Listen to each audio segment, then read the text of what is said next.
저는 김현수, 52살입니다. 건설사를 운영하며 평생 돈으로 인생을 증명해왔죠.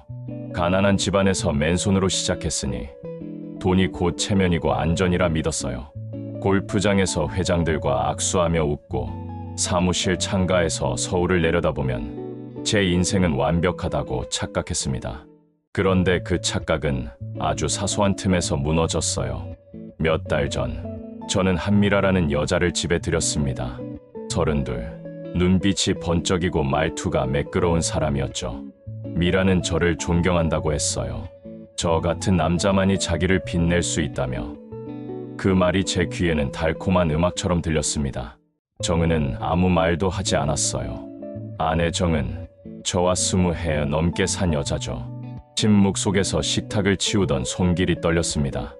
딸 소연은 눈을 붉혔고 아들 민재는 이를 악물며 제게 소리쳤어요. 그날 밤 그들은 짐을 싸서 현관문을 박차고 나갔습니다. 집 안은 여전히 넓었지만 공기에서 온기가 사라졌어요. 미라는 화려한 드레스를 걸고 제 옆에 앉았지만 저는 벽에 걸린 가족 사진에서 시선을 떼지 못했습니다. 제주에서 찍은 사진, 바람 속에서도 웃던 정은의 얼굴, 서로 팔짱을 끼고 있던 아이들. 미라는 그 액자가 보기 싫다며 치워두자고 했어요. 새 집에 어울리지 않는다고. 저는 잠시 망설이다가 결국 입을 다물었습니다. 액자는 장식장 아래로 내려갔고 먼지가 빠르게 쌓였어요. 그날 이후 미라는 집안 곳곳을 바꾸려 했습니다. 커튼은 너무 촌스럽다. 소파는 구식이다. 침대는 불편하다. 저는 카드 비밀번호를 알려줬고 서랍 안에는 영수증이 산처럼 쌓였어요. 영수증이 늘어날수록 제 가슴은 점점 더 조여왔습니다.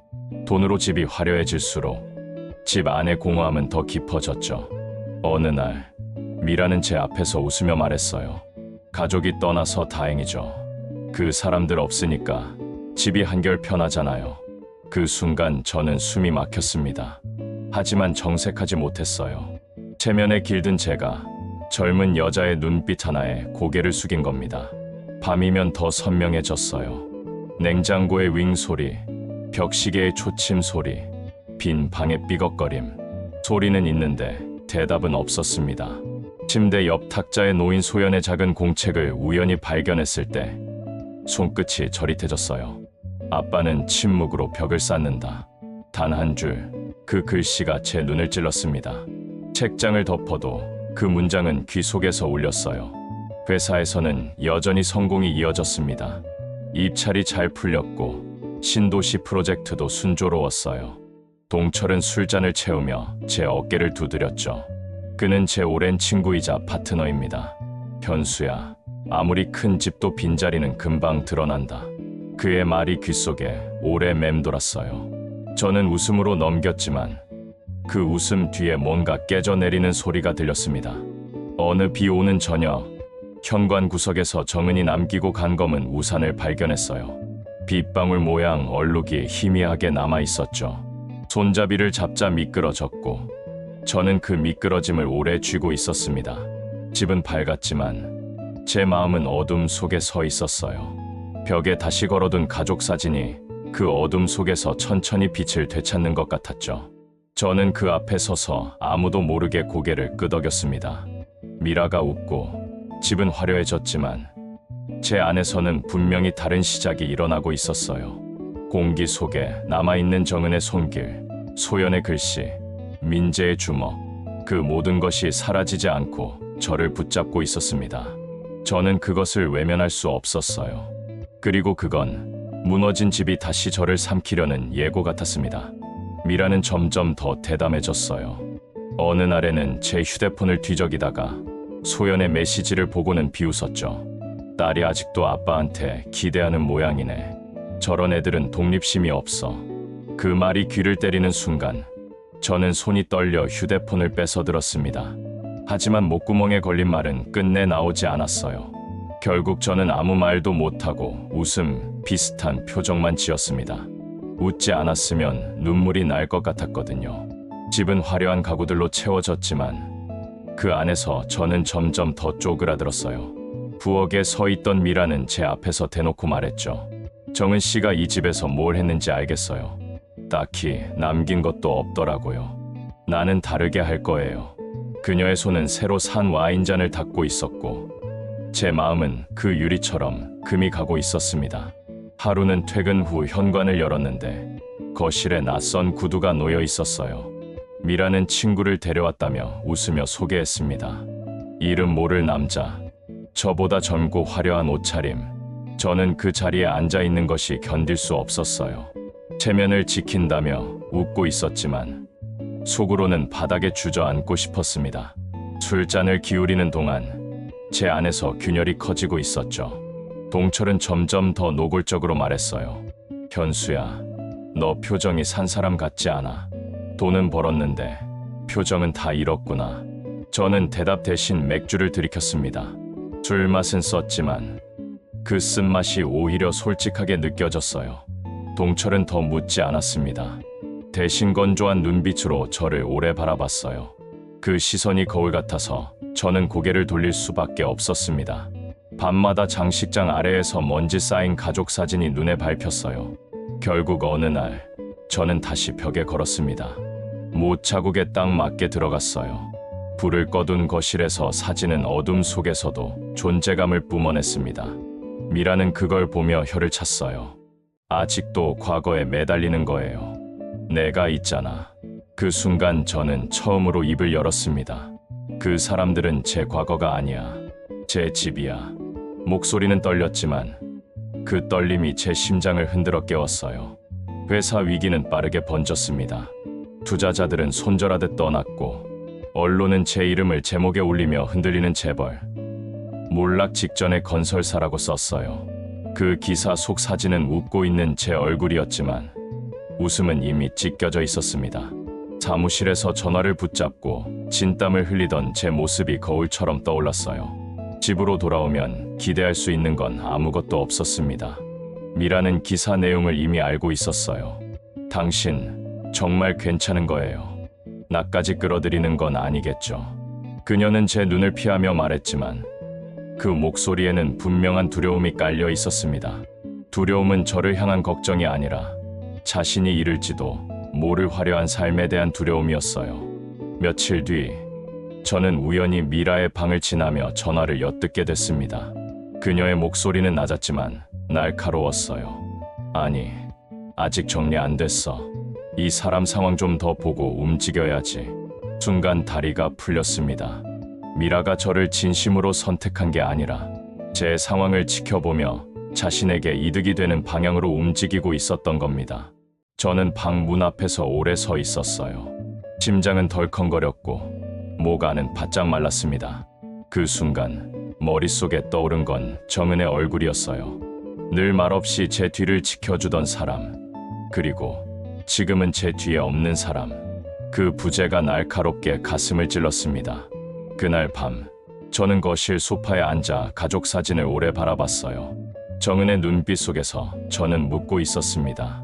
왜 저는 이렇게까지 비겁해졌을까? 왜 저는 아무 말도 못하고 이 자리에 앉아 있는 걸까?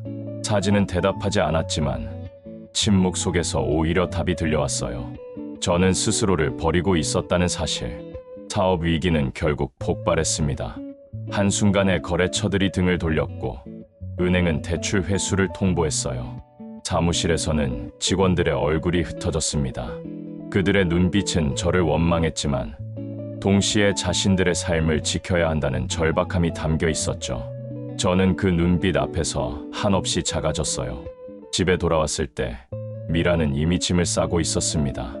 화려한 드레스와 명품, 가방들이 트렁크에 차곡차곡 담기고 있었어요. 저는 멍하니 그 광경을 바라보다가 물었습니다. 벌써 가는 거야?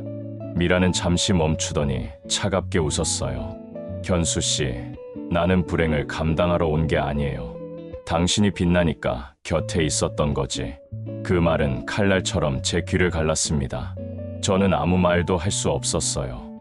마치 예전 가족들에게도 한마디 제대로 못한 것처럼. 결국 저는 또 침묵으로 벽을 쌓았습니다. 미라는 트렁크를 닫고 킬 소리를 또각또각 울리며 집을 떠났어요. 현관문이 닫히는 순간 집 안의 공기는 한층 더 무거워졌습니다. 그날 밤, 저는 장식장 위에 세운 가족 사진 앞에 무릎을 꿇었어요. 사진 속 웃는 얼굴들이 저를 조용히 내려다보는 듯했죠. 저는 그 앞에서 처음으로 입을 열었습니다. 잘못했어. 저 정말 잘못했어. 목소리는 떨렸고 눈물은 멈추지 않았어요. 그 순간 깨달았습니다. 미라가 떠난 게 무너짐의 끝이 아니라 진짜 시작이라는 걸. 밖에서는 바람이 불어 창문을 흔들고 있었어요. 저는 눈을 감고 그 소리를 들었습니다. 마치 정은의 숨결 같았고 소연과 민재의 웃음 같았어요. 그 소리에 기대어 저는 처음으로 무너짐을 인정했습니다. 그리고 마음 깊숙한 곳에서 아주 작지만 분명한 생각이 피어올랐어요. 다시 시작해야 한다는 생각. 미라가 떠난 집은 더욱 공허했습니다. 화려하게 꾸민 커튼과 소파, 반짝이던 가구들이 그대로 남아 있었지만 그것들은 더 이상 빛나지 않았어요. 오히려 저를 조롱하는 듯했죠. 현관 구석에는 정은이 두고 간 검은 우산이 여전히 서 있었습니다. 손잡이를 잡을 때마다 그날의 공허함이 되살아났어요. 밤마다 저는 서랍에서 소연의 공책을 꺼내 읽었습니다. 글씨는 또렷했고 문장은 간결했지만 그 안에는 아이의 마음이 고스란히 담겨 있었어요. 아빠는 침묵으로 벽을 쌓는다. 그 문장을 볼 때마다 제 가슴은 쪼그라들었습니다. 제가 쌓아온 건 돈의 성이 아니라 가족과 저를 갈라놓는 벽이었구나. 그 사실이 날마다 더 깊게 파고들었어요. 하루는 술기운에 못 이겨 정은에게 전화를 걸었습니다. 진호음이 길게 울렸지만 끝내 받지 않았어요. 대신 음성 사서함에 그녀의 차분한 목소리가 흘러나왔습니다. 지금은 전화를 받을 수 없습니다. 단순한 안내 멘트였지만 그 목소리가 오래전 제 곁에서 나지막이 웃던 순간을 떠올리게 했어요. 눈물이 목까지 차올랐지만 저는 끝내 흐느끼지 않았습니다. 오직 고개만 떨궜어요. 며칠 뒤 동철이 찾아왔습니다. 술 한 병을 들고 와서 말없이 제 거실에 앉았어요.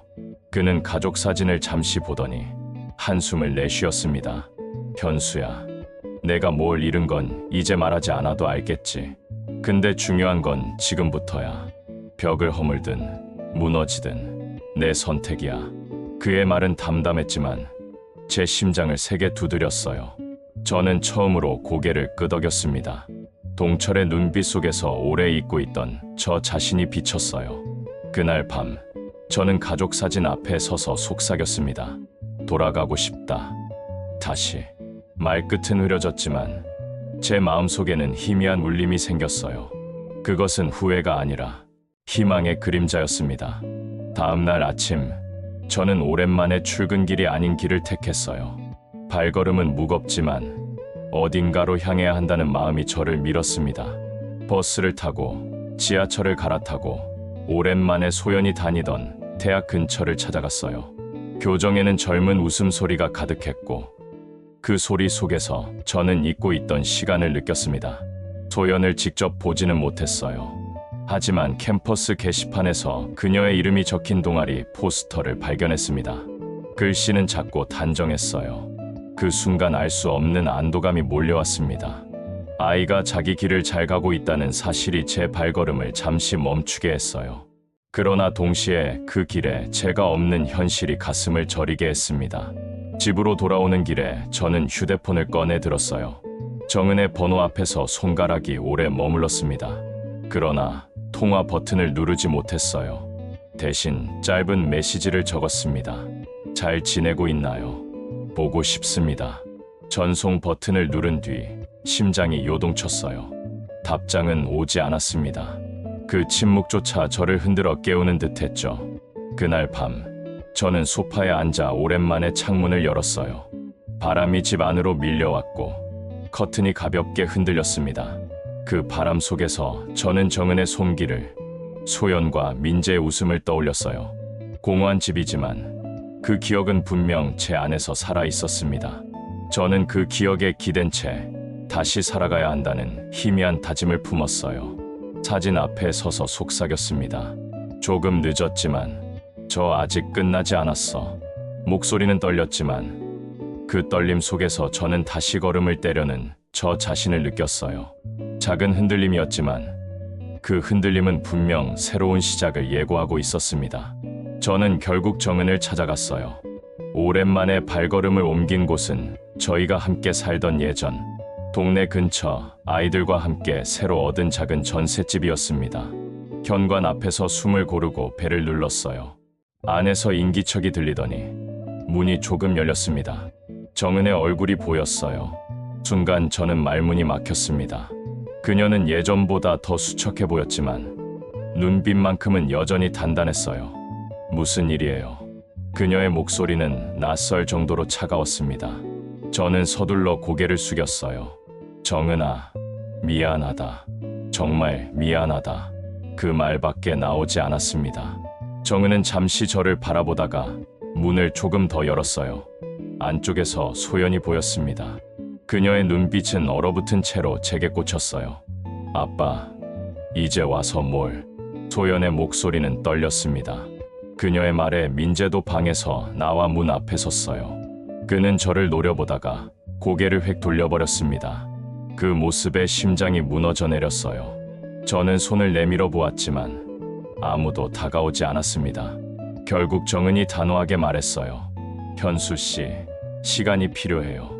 그냥 돌아가 주세요. 저는 더 말하지 못했어요. 현관문이 닫히는 순간 온몸이 얼어붙는 듯했습니다. 계단에 서서 숨을 고르며 스스로를 다그쳤어요.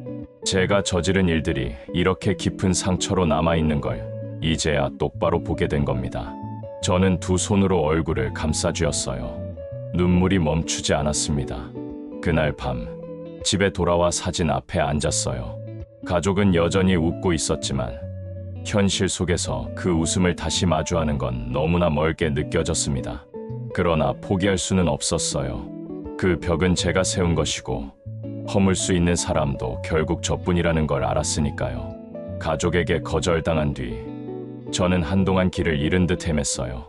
회사는 거의 폐허가 되었고 남은 직원들도 하나둘 떠났습니다. 사무실에 불은 꺼져 있었고 책상 위에는 쓰다만 계약서와 커피 얼룩만 남아 있었어요. 그곳에 앉아 있자니 마치 무덤 속에 앉아 있는 기분이었습니다. 동철이 다시 찾아왔어요. 그는 저를 말없이 데리고 오래된 선술집에 앉혔습니다. 술잔을 기울이던 그는 담담하게 말했어요. 현수야, 내가 바닥을 봐야 비로소 위를 본다. 지금이 그 바닥일 거다. 저는 대꾸하지 못했어요. 눈물과 술이 목까지 차올라서 말이 나오지 않았습니다.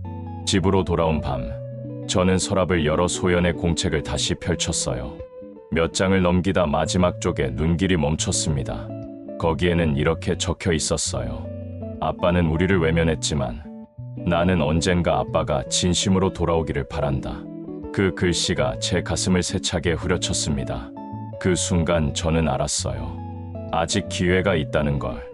아이의 마음속 어딘가에는 여전히 저를 기다리는 작은 불씨가 있다는 걸. 저는 사진 앞에 서서 손을 얹었어요. 유리 넘어 웃고 있는 얼굴들. 저 다시 시작할게. 끝까지 노력할게. 제발 기다려줘. 그 말이 공기 속으로 흩어질 때 제 안에서 오랜만에 뜨거운 것이 살아났습니다. 그것은 후회가 아니라 다시 일어나겠다는 다짐이었어요. 창문 밖으로 새벽빛이 조금씩 스며들었어요. 어둠은 여전히 무거웠지만 그 속에서 작은 빗줄기가 뚫고 들어왔습니다. 저는 그 빛을 바라보며 속으로 다짐했어요. 아직 늦지 않았다. 아직 끝나지 않았다. 그날 이후 저는 달라지려 애썼습니다.